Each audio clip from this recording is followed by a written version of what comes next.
The Grey Man is a new movie from Netflix, and it's actually good. I'm shocked. Let's talk about why.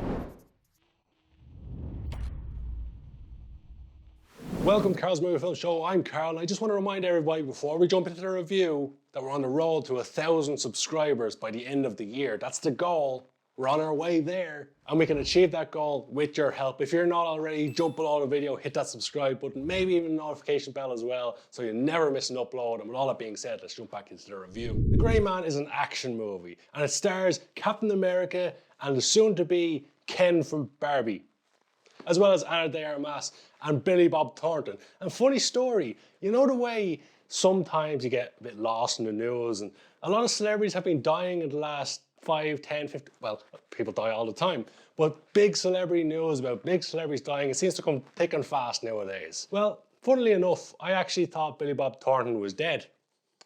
Turns out no, he's not dead. That was just one of those weird things that I had in my mind. So yeah, just in case anyone else thought the same thing, Billy Bob Thornton is alive, so there you go. And the other interesting thing with this movie is that Netflix actually invited me to the virtual online press conference for the movie. I was going to get to talk to all the actors and the director and all that stuff, and you may have noticed none of that content is on the channel. That's because Netflix didn't actually send me the link to the press conference on the day of the thing, so they invited me to it, but they didn't invite me to it. They invited me to it, I said yes, and then they just ghosted me, so thanks Netflix. They did send me the press screener, however, so at least I got to see the movie in advance. And the movie comes out in cinemas next week and Netflix on the Friday after. And I gotta say, I'm very surprised, because if you've been on this channel before, I've stated many times, Netflix simply don't make good movies. They've had one or two down the years. Hustle recently, the Adam Sandler one, is a decent little movie. It's not spectacular, but it's decent. There's a movie last year with Jason Momoa, I think it was called Sweet Girl. That was pretty decent too. Again, another action movie. This one is made by the Russo Brothers, the men who brought us Infinity War and Endgame and Captain America Winter Soldier and Captain America Civil War. They did a lot of MCU stuff. They also did Cherry last year with Tom Holland, which is a decent little movie as well. It's not spectacular, it's decent. But a star-studded cast and two well-established directors with a big budget, Netflix on it as well. What can go wrong? Well, I gotta say, this movie, for an action movie, it's got action. It's got a lot of action. And the version I watch is a work in progress, so I can't really say the CGI is terrible in places because it's still a work in progress. I'm assuming that's some of the stuff they're gonna sharpen up. Maybe you guys can tell me, if you've seen it, if the CGI was really bad in certain scenes, because the version I watched, the CGI was really bad in certain scenes. But the action, it's high octane, there's a lot of action. It's borderline ridiculous at points, some of the action. But that's kind of what you want from these action movies. You want action heroes, you want crazy stunts, crazy fights, big explosions, but you want to be able to see the action as well. And I think they do a good job in this movie with the action scenes, with the fight scenes, of not doing the whole shaky cam and make it very nauseous to see. There's a little bit of that, but for the most part, you can see what's happening in the fight scenes. The fight scenes are decent, and the action overall is pretty damn good. They do some innovative things, they do some kind of stupid things, but it all comes together pretty damn well. Interestingly in this one, Chris Evans, the former Captain America, is playing the bad guy. Aw, man. Hey, Sunshine.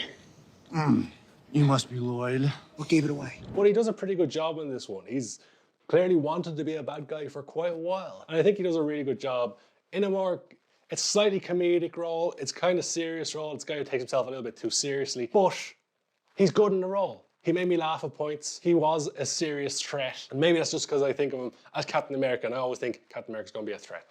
Imagine if Captain America was a bad guy. That could be bad news. Ryan Gosling is the lead man in this movie. And I'll be honest with you, I'm not a big Ryan Gosling fan. In my opinion, Ryan Gosling has not had any spectacular movies. In fact, he's barely had any good movies. Well, I say he hasn't had any spectacular movies.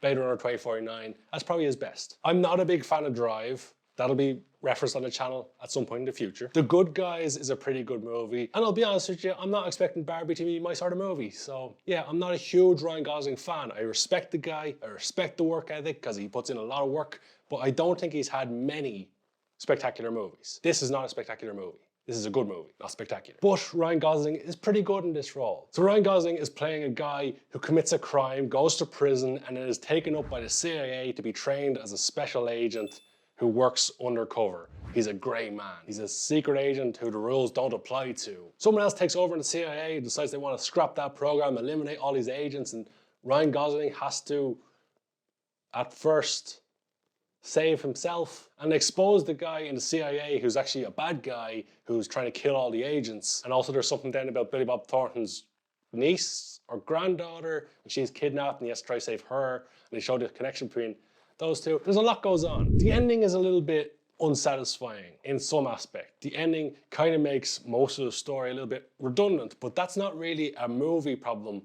That's an author problem, because this movie is based on a book. The story overall was a bit tame all the way through, a little bit generic for the most part, like a lot of these action movies are. The main thing within this movie is the comedic elements, the action, the performances from the actors. They're all pretty stellar. On top of that, the use of color throughout the movie is fantastic. The soundtrack's really good. They do some unique things I haven't seen in action movies recently. They push the action to its limits, to the borderline of ridiculousness at times. And the movie overall is fairly enjoyable. What I will say is it's long. It's 2 hours and 10 minutes approximate. And the pacing is up and down. I did find myself reaching for my phone a couple of times. The movie could have perhaps been about half an hour shorter, but that's kind of a Russo Brothers thing. If you look at the runtime of their movies, they're generally 2.5 hours, 2 hours 20 minutes, 2 hours and a half, something along those lines. This is actually the Russo Brothers' shortest movie so far. Cherry had this problem last year, that it was slightly too long, slightly dragged out despite being interesting. In my opinion, they definitely need to work on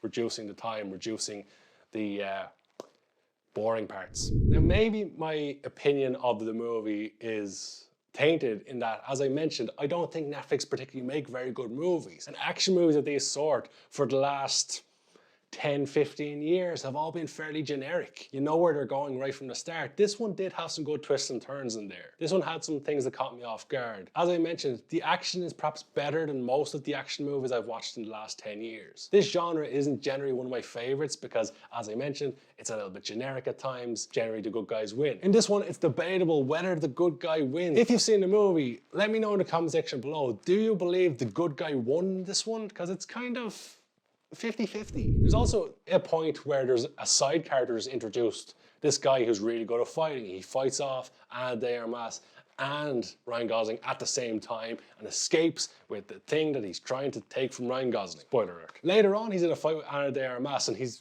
kind of winning the fight. It's kind of 50-50, but then he just randomly throws his stuff away and goes, oh, these aren't honorable people. I don't want to work for these guys anymore. And he just walks away. I feel like they fucked up that part in the movie. I'm sure it was more interesting in the book and made more sense. But in this one, they just introduced him really late in the movie. And then we see him talk to Chris Evans in one scene. And then the next scene, he's like, I don't want to work for these guys. Midway through a fight, which leads to the point of why did you fight in the first place? Because it's kind of weird. So like always, here on Karl's Movie Film Show, we get down to a rating out of 10. What would I give The Grey Man out of 10? For me, as I mentioned, it's quite an enjoyable movie. Not a spectacular movie. It's probably not a movie I'll ever watch again, but I quite enjoyed the movie overall. I'd give it a 7 out of 10. It was interesting. It was a decent little movie. It's worth a watch, maybe only once.